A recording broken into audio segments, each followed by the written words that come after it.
Hello guys, welcome back to my YouTube channel Quick Response. Hope you all are preparing well. Guys, today we are going to learn gametogenesis part 2, that is about oogenesis. So without wasting time, let's start. First of all oogenesis क्या होता है guys? देखो, मैंने spermatogenesis part 1 में complete कर दिया था। यहाँ पर मैं oogenesis कंप्लीट करूँगी और मैंने यहाँ पर जो भी डायग्राम्स बनाए हैं वो मैं अपने एजम्पशंस के थ्रू बनाई हूँ। सो चलो स्टार्ट करते हैं। oogenesis क्या है? Process of formation of mature female gamete is known as oogenesis. It is initiated during embryonic developmental stage when a couple of million gamete mother cell, that is called oogonia, formed within each fetal ovary. Okay. Now, no more oogonia are formed and added after birth. Guys, this is important point. oogonia after birth ना add होता है ना formed होता है। Okay, बस हाँ, ये degenerate ज़रूर होता है। वो डीजेनरेट कहाँ होता है मैं बताऊंगी, लेकिन ऐड नहीं होता है। जो कि फीटल ओवरी में जितने भी उगोनिया आ गए हैं वो आ गए हैं और ऐड नहीं होंगे। ओके, सो गाइस, मैं यहाँ पर क्या की हूँ, उगोनिया को मैंने खुद से एज्यूम कर लिया है लाइक सर्कल्स, छोटे छोटे। देखो, उगोनिया बहुत सारे होते हैं क्योंकि ये गैमेट मदर सेल्स है, तो वैसे हमें कुछ एज्यूम करना पड़ेगा। तो मैंने ये सर्कल एज्यूम किया। अब देखो, उगोनिया is also called gamete mother cells. तो ये बहुत सारे हैं। ये क्या करते हैं? स्टार्ट्स डिवीज़न, ये डिवीज़न स्टार्ट करते हैं। उसके बाद देखो, ये डिवीज़न हो रहा है। डिवीज़न क्या होता है? Meiosis differentiation. ये डिफ्रेंशिएशन हो रहा है, डिवीज़न हो रहा है। वो क्या होता है? डिवीज़न के बाद ये इंटर कर जाते हैं प्रोफेज 1 में। प्रोफेज 1 कम्स अंडर मियोसिस 1 और प्रोफेज 2 मियोसिस 2 में आता है। So meiosis 1 is also called reductional हम meiosis 1 is also called reductional division and meiosis 2 is also called equational division. Okay, so prophase 1 में आ जाता है और यहाँ पर क्या होता है? यहाँ पर टेम्परेरीली अरेस्टेड हो जाता है, कुछ टाइम के लिए यहाँ पर अरेस्ट हो जाता है। अब जब अरेस्ट हो जाता है तो यहाँ पर उगोनिया का नाम चेंज हो जाता है और नाम चेंज होने के बाद उसे प्राइमरी oocyte कहते हैं। जस्ट कोई बच्चा बड़ा हो गया है तो उसका नाम चेंज हो गया है। ओके, पहले उसे छोटू छोटू बोलते थे, अब उसका नाम कुछ दे दिए हम, तो वो प्राइमरी oocyte हो गया। अब देखो क्या होता है प्राइमरी oocyte में। प्राइमरी oocyte का कुछ कैरेक्टरिस्टिक्स है। प्राइमरी oocyte में क्या हो जाएगा? Primary oocyte gets surrounded by a layer of granulosa cell. Primary oocyte, देखो ये जो बीच वाला सर्कल है ना, इसको मैंने, ये समझ लेना, मैं हर जगह ऐसा सर्कल ली हूँ और ये सर्कल जो है ये प्राइमरी oocyte है। ओके, ये आगे भी मैं ऐसे ही बनाई हूँ डायग्राम। तो ये प्राइमरी oocyte क्या हो रहा है? ये जो है surrounded by a layer of granulosa cells, granulosa cell से सराउंडेड हो गया है। देखो ये है ग्रेनुलोसा सेल। मैं यहाँ सेल नहीं बनाई हूँ, सिर्फ सर्कल बना दी हूँ सेल की जगह, जस्ट आप क्योंकि ताकि डायग्राम इजी हो जाए। तो ग्रेनुलोसा सेल्स कैसा होता है? Flat epithelial cells. तो अब ये जब सराउंडेड हो जाएगा ग्रेनुलोसा सेल से प्राइमरी oocyte, तो उसको कहते हैं प्राइमरी फॉलिकल। प्राइमरी फॉलिकल कब कहेंगे? जब वो ग्रेनुलोसा सेल से प्राइमरी oocyte सराउंडेड हो जाएगा तो उसको प्राइमरी फॉलिकल कहेंगे। ठीक है, तो अब ये प्राइमरी फॉलिकल हो गया। देखो, a large number of primary follicle degenerate during phase from birth to puberty. Puberty तक आते आते large number of primary follicles degenerate हो जाता है। Okay, so at puberty only 60 to 80,000 primary follicles left in each ovary. और वहाँ पर जब फीटल ओवरी में था तो कितने सारे थे? Million of gamete mother cell थे। लेकिन यहाँ आते आते क्या हो गया? 60 to 80,000 ओनली प्राइमरी फॉलिकल्स बचा प्यूबर्टी में आते आते। ओके, सो अब प्राइमरी फॉलिकल्स क्या होगा? Primary follicles get sounded by more layer of granulosa cells and a new theca, then it will be called secondary follicles. अब प्राइमरी फॉलिकल देखो, यहाँ पर प्राइमरी फॉलिकल्स है ना, ये वाला प्राइमरी फॉलिकल है। अब प्राइमरी फॉलिकल क्या हो गया? ये और ग्रेनुलोसा सेल से साउंडेड हो गया। मतलब वहाँ पर तो एक ही ग्रेनुलोसा सेल से साउंड हुआ था, ये और large number more layers of granulosa cell से साउंडेड हो गया और एक न्यू थीका से भी साउंडेड हो गया। ये देखो थीका, ये मैंने थीका बनाया है जो शेडेड है। ओके, एंड न्यू थीका, तो ये सेकेंडरी फॉलिकल बन गया। सेकेंडरी फॉलिकल में क्या क्या तुम्हें याद रखना है? मोर लेयर ऑफ ग्रेनुलोसा सेल्स और न्यू थीका। ओके, अब क्या होता है? सेकेंडरी फॉलिकल सुन ट्रांसफॉर्म्स इनटू टर्सरी फॉलिकल। अब देखो सेकेंडरी फॉलिकल क्या हुआ, टर्सरी फॉलिकल में ट्रांसफॉर्म हो गया। तो टर्सरी फॉलिकल का कुछ कैरेक्टरिस्टिक्स है देख लो, जो कि ये मैंने डायग्रामेटिकली भी बताया।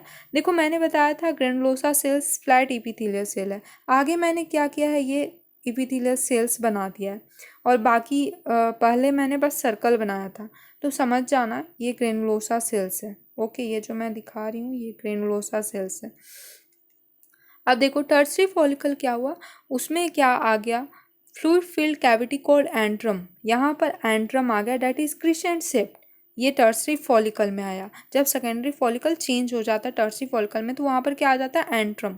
नाउ जो थीका था, theca layer, it becomes organise into inner theca interna, outer theca externa.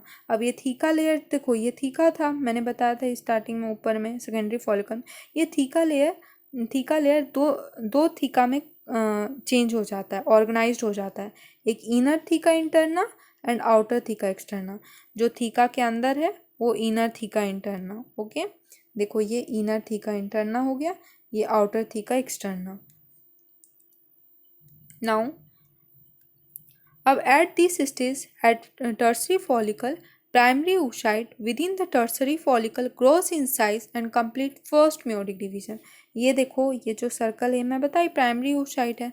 ये प्राइमरी oocyte क्या करते हैं, टर्सरी फॉलिकल में बड़ा होता है, ग्रो इन साइज होता है, और क्या कर अपना कंप्लीट करता है फर्स्ट मेयोटिक डिवीजन। तो फर्स्ट मेयोटिक डिवीजन कहाँ होता है, oogenesis में, याद रखना टर्सरी फॉलिकल में। सो यहाँ पर मैंने एक और टर्सरी फॉलिकल बनाया, यहाँ एक और एक, ये पहला और ये सेकेंड टर्सरी फॉलिकल। अब ये यहाँ पर मैंने दिखाया कि टर्सरी फॉलिकल में क्या होता है, वो बड़ा होकर अपना फर्स्ट मेयोटिक डिवीजन कंप्लीट करता है प्राइमरी oocyte। तो देखो ये प्राइमरी oocyte था, है ना, तो ये अपना क्या कहते हैं फर्स्ट मेयोटिक डिवीजन जब कंप्लीट किया तो क्या बन गया फिर सेकेंडरी oocyte और एक टाइनी फर्स्ट पोलर बॉडी। जो ये सेकेंडरी oocyte बना, जो सेकेंडरी oocyte बना, ये कैसा है, लार्ज और हैप्लॉइड सेकेंडरी oocyte है, इसको ओवम भी कहते हैं। And a tiny first polar body, जो पोलर बॉडी है वो छोटा सा है, एकदम छोटा सा। वाई इट इज लार्ज, मतलब सेकेंडरी oocyte बड़ा क्यों है, लार्ज क्यों है, because it retains bulk of nutrient rich cytoplasm of primary oocyte।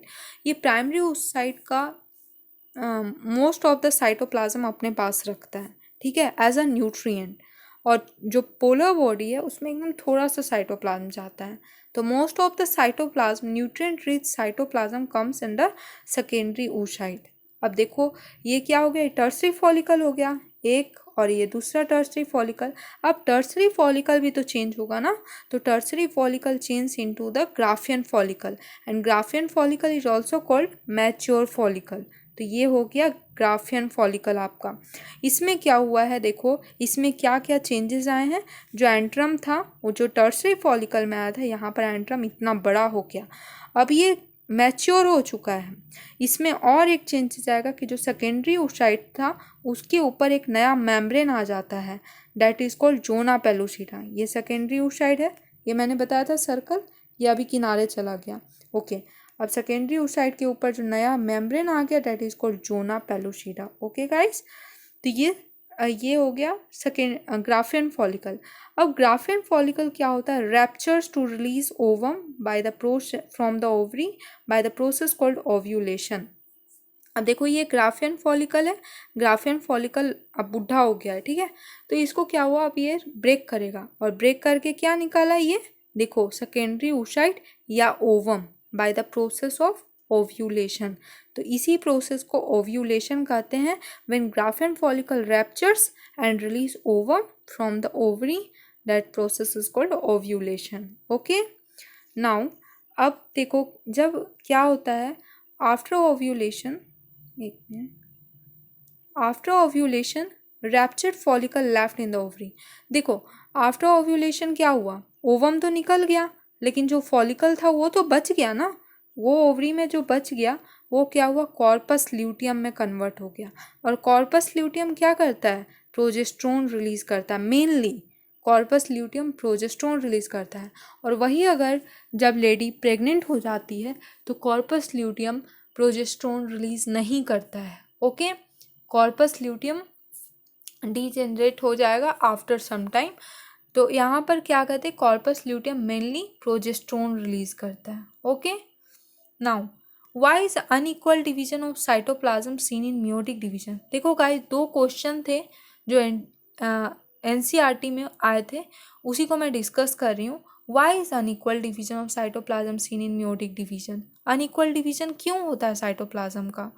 तो due to unequal division the mature egg और also called secondary oocyte or also called ovum, okay, retains most of the cytoplasm which provide nutrients for the ovum during the early stages of development. ovum के early stage में development में वो nutrient provide करता है, इसलिए most of the cytoplasm comes under the secondary oocyte and polar body में एकदम थोड़ा सा जाता है। Does the first polar body born out of first meiotic division divide further or degenerate? यहाँ क्वेश्चन है और डिजेनरेट। पोलर बॉडी जो है फर्स्ट पोलर बॉडी वो डिवाइड होगा फर्दर या डिजेनरेट हो जाएगा? तो गाइज इसका आंसर है कि in human beings and most of the vertebrates first polar body doesn't undergo meiosis 2 and usually dies. देखो, जो मोस्ट ऑफ द वर्टिब्रेट है फर्स्ट पोलर बॉडी मियोसिस 2 में नहीं जाता है और वो डाइज कर जाता है। ठीक है, तो मतलब डीजनरेट कर जाता है, मोस्टली कहने का मतलब यही है। लेकिन कुछ स्पीसीज में फर्स्ट पोलर बॉडी मियोसिस 2 में जाता है। ओके, कुछ स्पीसीज में। नाउ ये डायग्राम है जो मैं यहाँ समझाना चाहती हूँ। देखो, ओगोनिया है, ओगोनिया मैंने बताया गैमेट मदर से, ये डाइप्लॉइड है। ओके, 2n है, डाइप्लॉइड है। अब इसका क्या हुआ है, इसमें माइटोसिस डिफ्रेंशिएशन हुआ।